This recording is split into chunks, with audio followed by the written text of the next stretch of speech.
I never thought I'd become one of those husbands who follows his wife. I trusted Grace completely. We'd been together for 8 years, high school sweethearts who survived college in different states, my father's death, her mother's cancer, and countless other storms that would have torn apart weaker couples.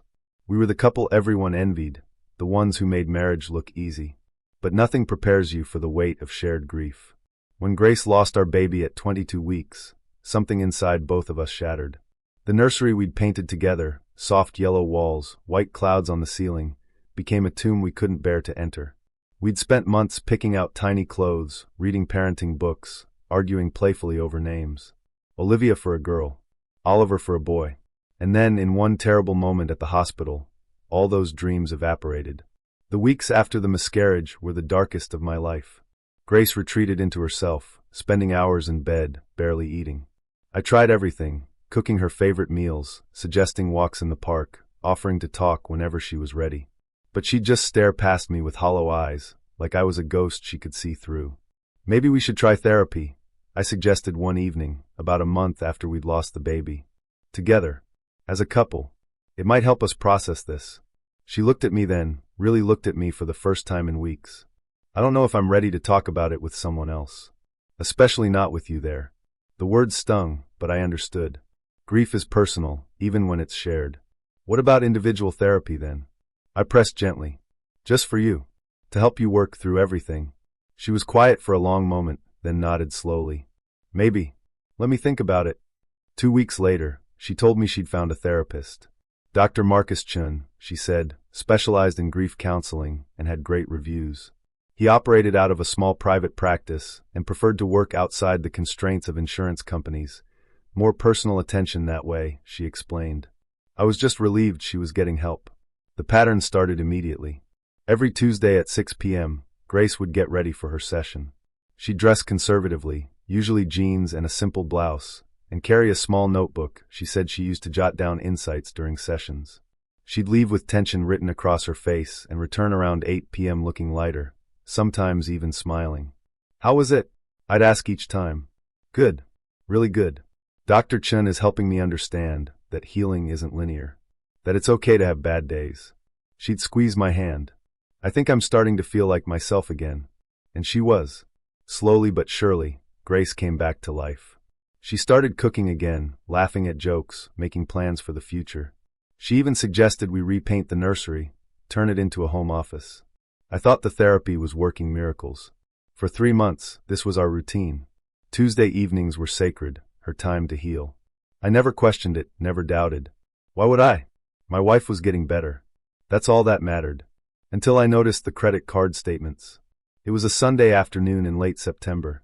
Grace was out grocery shopping, and I was organizing our files for tax season. I pulled up our joint credit card statement, scanning through the charges. Nothing unusual, groceries, gas, her gym membership, Netflix, a few dinners out. But no therapy charges. Not a single one. I frowned, checking the previous month's statement. Then the month before that. Nothing. 3 months of weekly sessions with Dr. Chun, and not one transaction. Maybe she was paying cash, I reasoned. Some therapists preferred it for privacy. But still, $150 to $200 per session every week. That was a lot of cash to be withdrawing. I checked our bank statements. No unusual withdrawals either. I felt guilty for snooping, but curiosity gnawed at me. When Grace came home with the groceries, I helped her unload while casually asking, "Hey, I'm organizing stuff for our accountant. Do you have receipts from Dr. Chin? Therapy might be tax deductible." Her face did something strange, a micro-expression I'd never seen before. Confusion? Fear? It passed so quickly I almost thought I'd imagined it. "Oh, he operates on a cash basis, like I mentioned. No formal receipts. Privacy thing." She turned away, busying herself with putting away produce. "I don't think we can claim it anyway. He's not technically licensed in the traditional way. He's more of a holistic counselor." "What does that mean exactly?" "It means he takes a more personal approach. Less clinical, more human." She was speaking faster now, her words tumbling over each other. "It works for me, David. That's what matters, right?" I let it drop. But the seed of doubt had been planted. Over the next few weeks, I started noticing other things. Small things that individually meant nothing, but together formed a pattern I couldn't ignore. The smell. When Grace came home from Tuesday sessions, she didn't smell like a therapist's office. No antiseptic scent, no coffee, no generic air freshener. She smelled like cologne. Expensive cologne. The kind I'd never worn. Her phone. She'd always been casual about it, leaving it on the counter while she showered, checking it openly at dinner. But suddenly she took it everywhere. Bathroom. Bedroom. Even on short trips to get the mail. The glow. At first, I'd attributed her improved mood to successful therapy. But now I saw it differently. She wasn't just happier. She was energized in a way that reminded me of our early dating days. She'd spend extra time on her appearance before sessions, touching up her makeup, spraying perfume, checking herself in the mirror. And then there was the Tuesday night when everything shifted. Grace came home at her usual time, looking flushed and happy. As she passed by to kiss my cheek, I caught a glimpse of her collar. A small smudge of lipstick, coral pink. Grace only wore nude shades. Long session? I asked, keeping my voice neutral. Yeah, we really went deep today. Breakthrough stuff. She headed straight for the bedroom. I'm going to take a quick shower. I sat on the couch, my mind racing. There had to be an explanation. Maybe another patient had hugged her. Maybe Dr. Chen had a wife who'd been in the office. Maybe. But I knew. Somewhere deep in my gut, I knew. I couldn't live with the doubt anymore. I had to know the truth, whatever it was. The following Tuesday, I told Grace I had to work late, a client emergency that couldn't wait. She accepted this without question, kissing me goodbye before leaving at her usual time. I waited 10 minutes, then grabbed my keys. My hands shook as I started the car. Part of me hoped I was wrong, that I'd follow her to a perfectly legitimate therapist's office and feel like a paranoid fool. But a larger part of me already knew what I'd find. Grace's car was easy to follow, a red Honda Civic that stood out in traffic. She took the highway north, away from the medical district where I'd assumed her therapist's office was located. Instead, she exited in a suburban area I didn't recognize, winding through quiet streets lined with modest ranch houses. She finally pulled into the driveway of a small blue house with white shutters. Nothing about it suggested a medical practice. No sign, no professional landscaping, just a regular home with a well-maintained lawn and a basketball hoop in the driveway. I parked down the street, partially hidden behind a large SUV, and waited. 5 minutes passed. 10. My heart hammered against my ribs. Maybe this was his home office. Maybe. The front door opened. A man stepped out onto the porch, and my world tilted. He was tall, athletic, probably in his mid-30s, wearing gray sweatpants and a fitted t-shirt. He had a towel draped around his neck, like he'd just finished working out. Or something else. Grace emerged behind him, and they stood close together, talking. Too close. He reached out and tucked a strand of hair behind her ear, an intimate gesture that made my stomach turn. She laughed at something he said, her hand resting on his chest. Then he pulled her into an embrace. Not a professional goodbye. Not a therapist comforting a patient. This was the embrace of lovers. His hands on her lower back, her arms around his neck, their bodies pressed together without a millimeter of professional distance. They stayed like that for what felt like an eternity. When they finally separated, he leaned down and kissed her forehead. She looked up at him with an expression I recognized because she used to look at me that way. Complete adoration. The kind of vulnerability you only show someone you trust completely.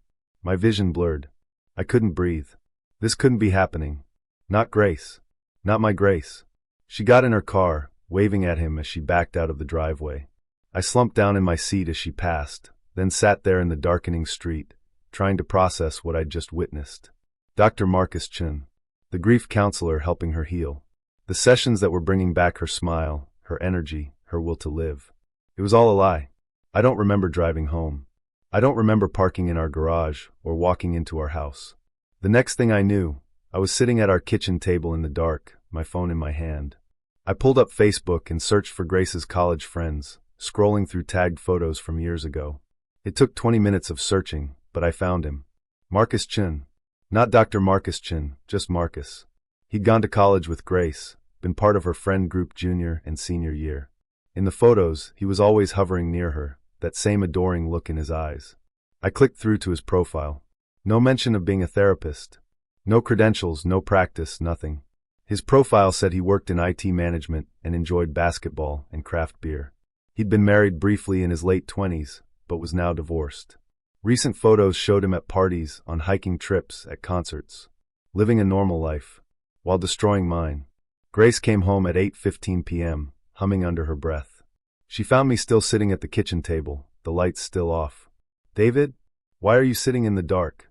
She flipped on the light, and her smile faltered when she saw my face. "What's wrong?" I couldn't speak.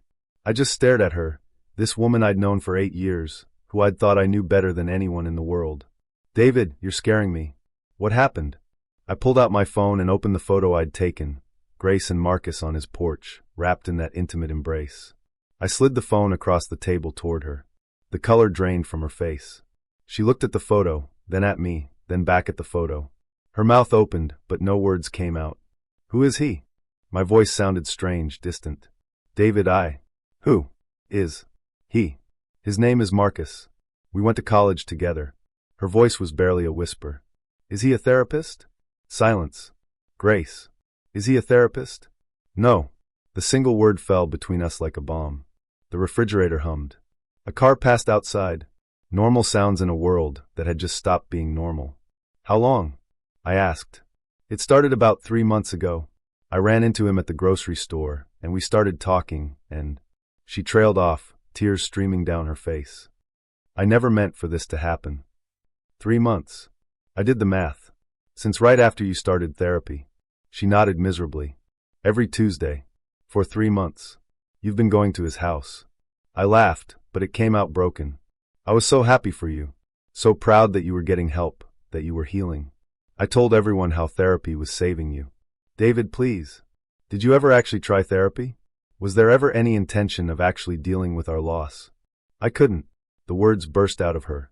Every time I thought about sitting in some sterile office, talking about our dead baby with some stranger who'd never understand, I couldn't do it. But Marcus, he made me feel alive again. He made me forget, even if just for a few hours. He made me feel like I was more than just a woman who couldn't carry a baby to term. That's what I was trying to do. I shouted, standing so fast the chair fell backward. "I was right here, Grace. Every single day. Trying to help you, trying to hold us together. But instead of letting me in, you went to him. He didn't look at me with pity. He didn't remind me of everything we lost. With him, I could just be Grace again, not poor Grace who lost her baby. I never looked at you with pity. I looked at you with love. But you were so busy running to him that you never noticed." She was sobbing now, her whole body shaking. "I'm so sorry. I never meant to hurt you. I just needed to feel something other than pain. So you chose to inflict it on me instead." I grabbed my keys from the counter. "I'm leaving. I need to think." "Where are you going?" I looked at her one last time, really looked at her.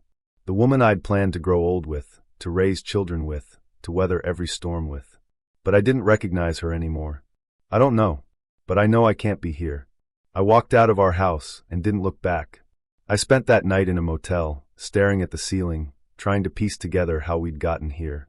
Every Tuesday night conversation replayed in my head, her words now dripping with new meaning. Dr. Chen is helping me understand that healing isn't linear. He makes me feel alive again. I think I'm starting to feel like myself again. She'd told me the truth the whole time. I just hadn't been listening for it. The next morning, I called a lawyer. By afternoon, I'd moved my things out of our house and into a furnished apartment across town. Grace tried calling, texting, showing up at my work, but I couldn't face her. Not yet. Maybe not ever. Through mutual friends, I learned the rest of the story in pieces. Marcus had been her boyfriend briefly in college, before she met me. When they reconnected at the store, old feelings resurfaced. He'd suggested the therapy cover story, thinking it would buy them time to figure out what they wanted. She'd gone along with it, telling herself it was harmless, just until she felt strong enough to work on our marriage properly. But the lies became easier each week. The affair became normal, and I became the obstacle to her happiness rather than her partner in grief. 6 weeks after I left, the divorce papers were finalized. Grace didn't contest anything. She moved in with Marcus the following month. I heard through the grapevine that they're planning a wedding next spring. I started actual therapy, real therapy, with a licensed psychologist who specializes in betrayal trauma. Dr. Patricia Wong has helped me understand that Grace's affair wasn't about me being inadequate. It was about her unwillingness to do the hard work of grieving, choosing instead the easy escape of infidelity. Some people, Dr. Wong told me during one session, would rather burn down their entire life than sit with uncomfortable feelings. It's not logical, but grief rarely is. It's been 4 months since that Tuesday night. I still have moments where I forget, where I hear a song Grace loved or see a woman with her hair color, and my heart stops. But those moments are getting fewer. I'm learning to trust my instincts again. All those small signs I noticed but dismissed, they were real. My gut knew before my brain caught up. I won't ignore that inner voice again. People ask me if I hate her. Honestly, I don't. I pity her. She traded 8 years of real partnership for a fantasy built on lies. She chose running from pain over working through it. And now she's building a new life with a man who helped her betray her husband. What kind of foundation is that? I'm dating again cautiously. I'm honest with potential partners about my past, about my fears, about my trust issues. Some women run from that vulnerability. The right one won't. Last week, I finally went back to the house, our house, to get the last few boxes of my things. Grace wasn't there, but I walked through the rooms one final time. The nursery had been repainted after all, converted into Marcus's home office. Yellow walls covered with gray paint. Clouds erased like they never existed. I thought seeing it would destroy me. Instead, I felt free. That room had been a shrine to what we lost. Now it was just a room. The pain didn't own me anymore. As I loaded the last box into my car, I realized something. Grace said Marcus made her feel alive again. But being alive isn't the same as healing. It's just distraction wearing a different face.